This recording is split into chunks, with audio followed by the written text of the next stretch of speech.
¿Qué pasa cuando cumples todos tus sueños y aún así no te sientes completo? ¿Qué pasa cuando tienes todo el dinero, el poder, la fama, pero lo único que no puedes comprar es paz interior?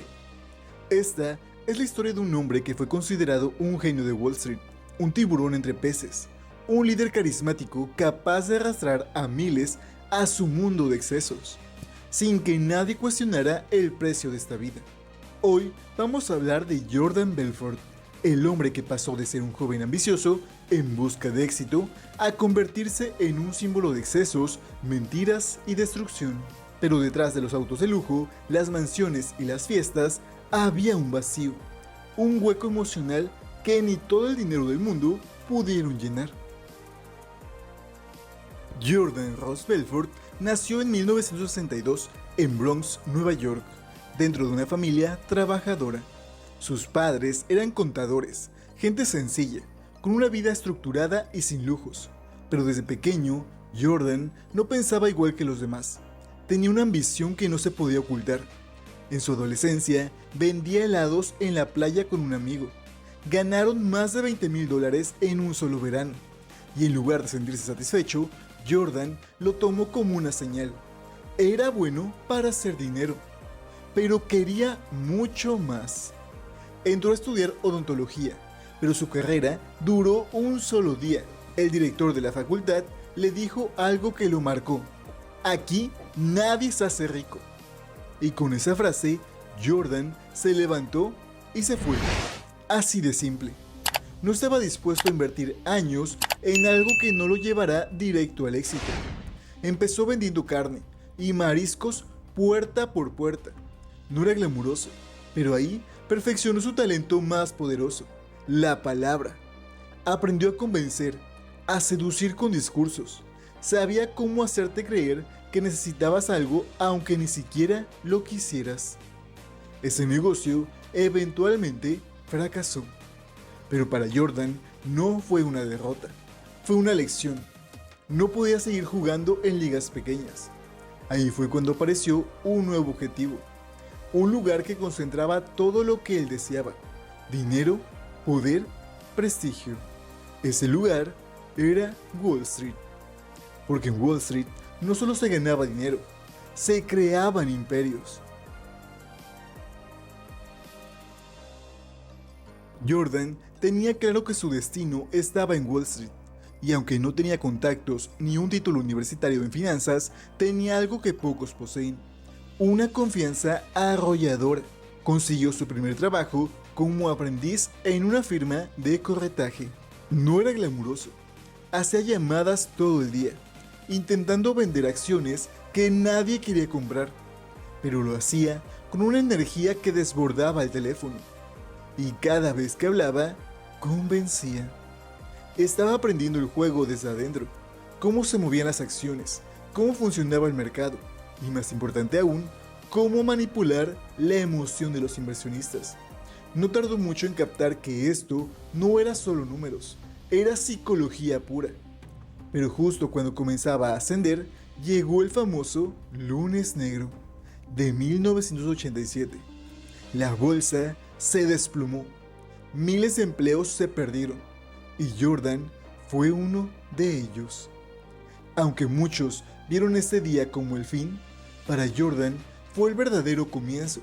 Se reinventó, buscó alternativas y encontró un nuevo camino: las llamadas penny stocks, acciones baratas de empresas pequeñas y desconocidas, pero con márgenes de ganancia altísimos.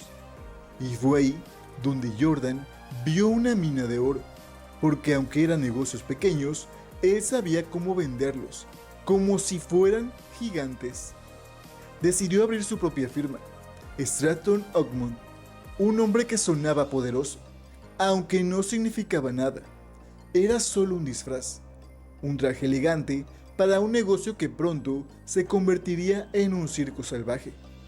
Desde esa oficina, Jordan creó su imperio, y con él nació también su leyenda: el lobo de Wall Street. Stratton Oakmont no era una firma común, era un espectáculo, un teatro financiero construido sobre discursos poderosos, manipulación emocional y un ejército de jóvenes ambiciosos, listos para todo. Jordan no contrataba financieros con experiencia, no le interesaban los títulos ni los currículums. Buscaba jóvenes hambrientos, sin miedo, dispuestos a vender lo que fuera, a quien fuera. Y él los moldeaba. Les enseñaba cómo usar la voz, cómo cerrar una venta, cómo convertir una llamada telefónica en una mina de oro. Era una escuela de seducción, al servicio del dinero.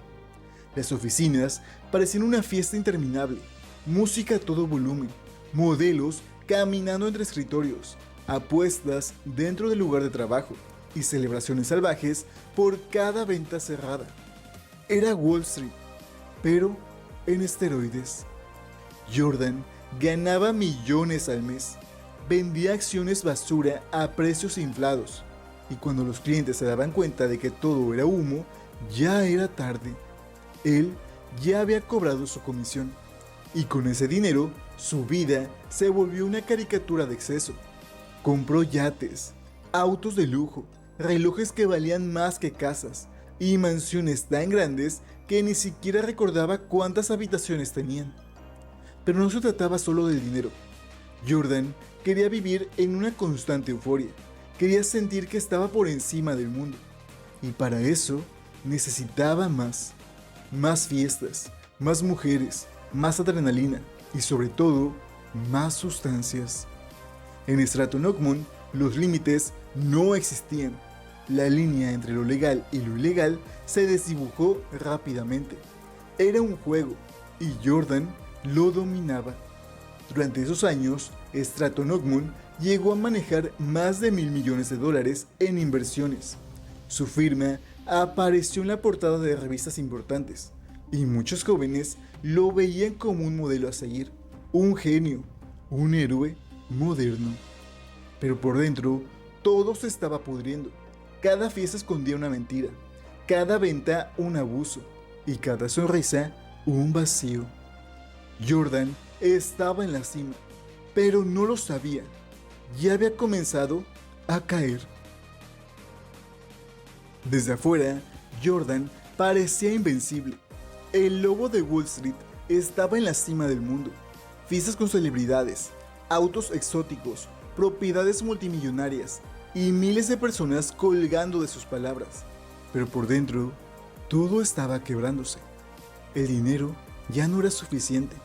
Las emociones fuertes que antes lo impulsaban se habían convertido en una rutina peligrosa. Para mantener la euforia, necesitaba estímulos cada vez más extremos. Y ahí fue donde las adicciones tomaron el control. No era una sustancia, eran muchas. Estimulantes para mantenerse despierto, sedantes para poder dormir, y otras para simplemente escapar de su propia mente. Jordan no vivía, sobrevivía entre excesos.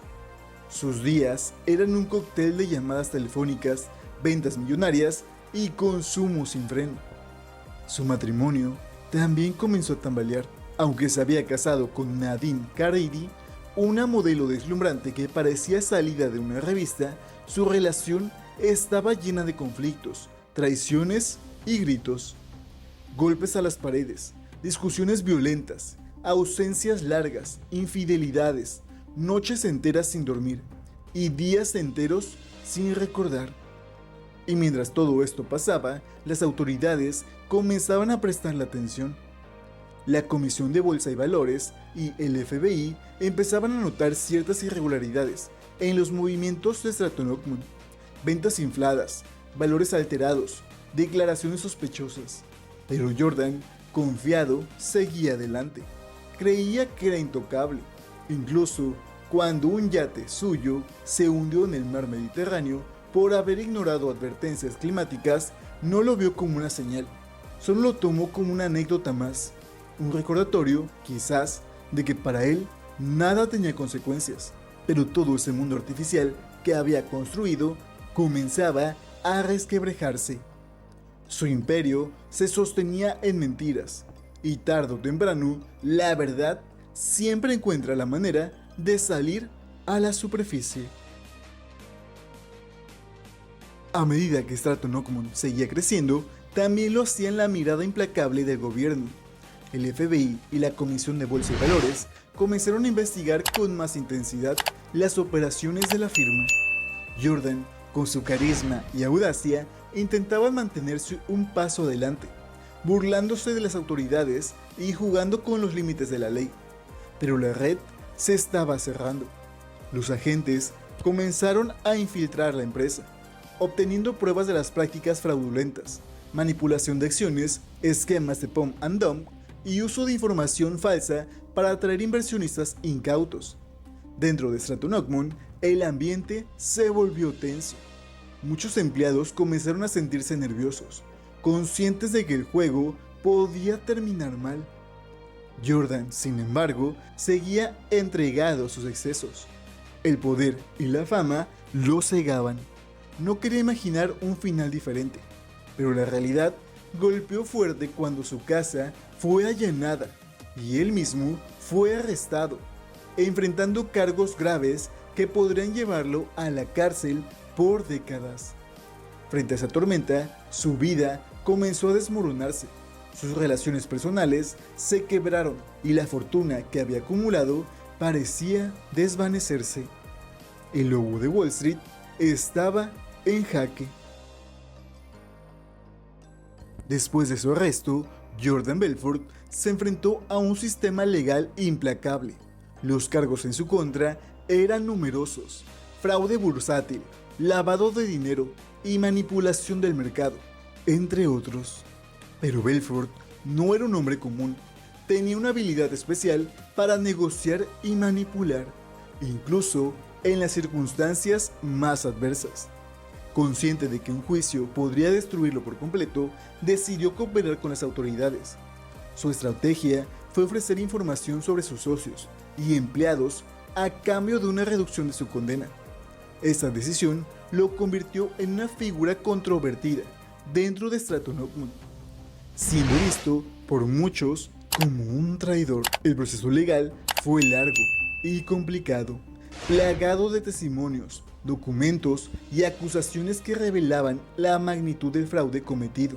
Finalmente, Jordan fue sentenciado a 22 meses de prisión, una condena que para muchos fue relativamente corta considerando la escala de sus delitos. Pero para Belfort fue un golpe duro. El hombre que una vez reinó en Wall Street ahora estaba detrás de las rejas, enfrentando la realidad de sus acciones. Ese capítulo en la cárcel sería clave para su transformación personal, un proceso que marcaría un antes y un después en su vida. La prisión fue un choque brutal para Jordan Belfort. El hombre acostumbrado al lujo, las fiestas y el exceso, ahora estaba encerrado en un espacio limitado y frío. Durante esos 22 meses, enfrentó no solo las consecuencias legales, sino también un profundo examen personal. La distancia con su familia, la pérdida de su fortuna y la confrontación con sus errores lo llevaron a un punto de inflexión. Comenzó a cuestionar su estilo de vida y las decisiones que lo habían llevado a la ruina. Pero más allá del arrepentimiento, Jordan aprovechó ese tiempo para aprender y cambiar. Empezó a estudiar sobre desarrollo personal, liderazgo y técnicas de ventas éticas, buscando una forma de redimir su nombre y reconstruir su vida. Cuando salió, tenía claro que su nuevo camino sería distinto.